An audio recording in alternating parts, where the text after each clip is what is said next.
ده طبعا كلنا عارفينه، إبراهيم الطوخي اللي توفى من ساعات، وصاحب أشهر جملة: الجملي هو أملي.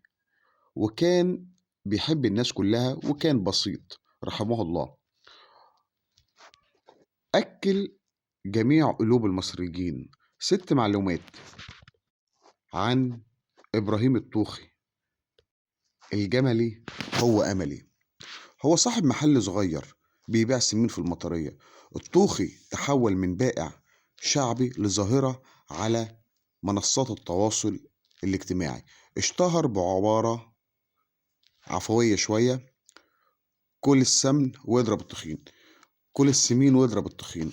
طبعا هو كان بيقولها بخفة دم رحمه الله. كان على فكرة المطعم بتاعه مطعم صغير ملتقى للناس من كل مكان، آلاف الزباين جوله بسبب أسعاره الزهيدة اللي ممكن لا تتجاوز 5 جنيه أو 10 جنيه. رحم الله إبراهيم الطوخي صاحب جملة: الجملي هو أملي. الطوخي رحمه الله قدم لينا كلنا درس في حب العمل والبساطة والعطاء بلا حدود. رحمه الله، كلنا ندعي له.